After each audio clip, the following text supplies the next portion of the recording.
भाई ने देखा कि अपने सभी धनवान मेहमानों के बीच उसकी गरीब बहन बैठी हुई। सभी कीमती पोशाक पहने लोगों के बीच उसकी बहन जो पुराने मैले कपड़े पहनकर बैठी थी, ये साहूकार से देखा नहीं गया। उसने अपनी बहन को अपने पास बुलवाया, भला बुरा सुनाया और वहाँ से जाने के लिए बोला। बहन ने अपने सपने में भी नहीं सोचा था कि उसके साथ कभी ऐसा व्यवहार भी हो सकता है, और वह भी उसके खुद के मायके में।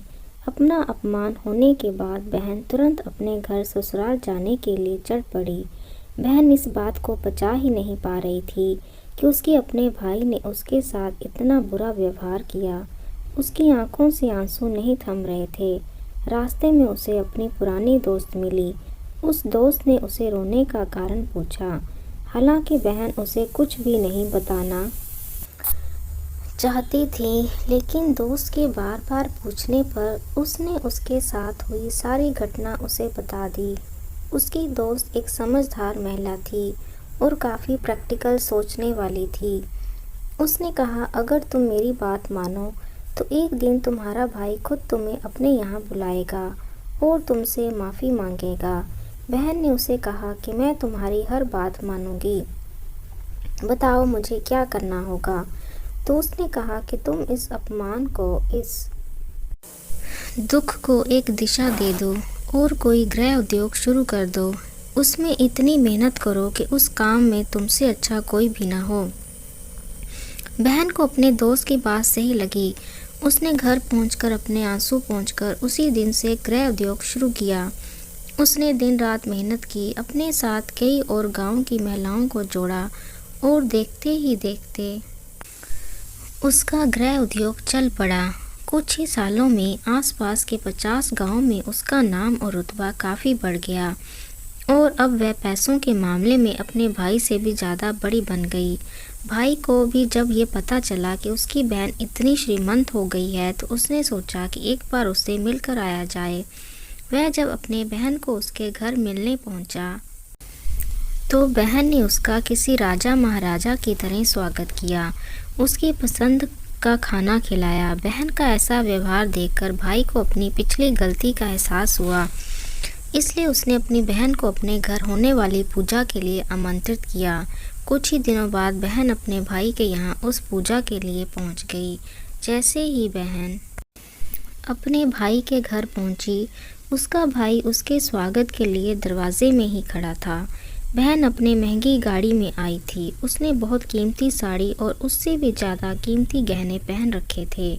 बहन का ऐसा ठाट बाट देखकर सिर्फ भाई ही नहीं बल्कि उसका पूरा गांव दंग रह गया।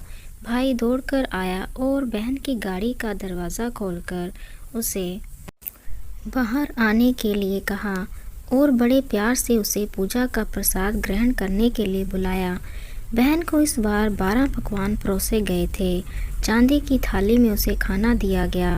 वह साथ में एक सोने की चम्मच भी रखी गई। उसके बैठने के लिए बेशकीमती पाट रखा गया था। बहन को ये सब देखकर उसके वह पुराने दिन याद आ गए जब भाई ने उसे बिना खाना खिलाए ही भला बुरा कहकर वापस लौटा दिया था। बहन खाना खाने के लिए तो नहीं बैठी, लेकिन उसने अपने सारे कीमती गहने और जेवर उतारकर उस थाली के सामने रख दिए और खाने में से कुछ निवाले उन गहनों पर रख दिए। बहन का ऐसा व्यवहार देखकर सभी हैरान थे। किसी को नहीं समझ आ रहा था कि बहन ऐसा क्यों कर रही है। आखिर वह क्यों उन जेवरों को खाना खिला रही है। जब सभी ने उससे पूछा कि वह क्यों ऐसा कर रही है, तब बहन ने सबके सामने बताया कि आज जो उसका इतना मान सम्मान हो रहा है वह दरअसल उसका नहीं, उसके इन्हीं कीमती गहनों और कपड़ों का हो रहा है, क्योंकि मैं तो अभी भी वही पुरानी साहूकार की बहन ही हूँ। अगर कुछ बदला है तो वह है मेरी परिस्थिति है और मेरे कपड़े और गहने हैं। भाई ने अपनी गलती का एहसास होने पर इस बार अपनी बहन के पैर पकड़कर माफ़ी मांगी। बहन जो पहले भी अपने भाई से निस्वार्थ प्रेम करती थी, उसने अपने भाई को माफ़ कर दिया और उसे गले से लगा लिया। दोस्तों, पैसे सिर्फ हमारे जीवन को सरल बनाने के लिए हैं, जबकि रिश्ते जीवन में मिले किसी वरदान की तरह हैं। अगर उन्हें सच्चे मन से और निस्वार्थ भाव से निभाए जाएं। पैसे खर्च हो जाएं तो आप बाद में भी कमा सकते हैं, मगर रिश्ते खर्च हो जाएं, टूट जाएं तो दुनिया का सारा धन भी आपको उन्हें वापस नहीं दिला सकता।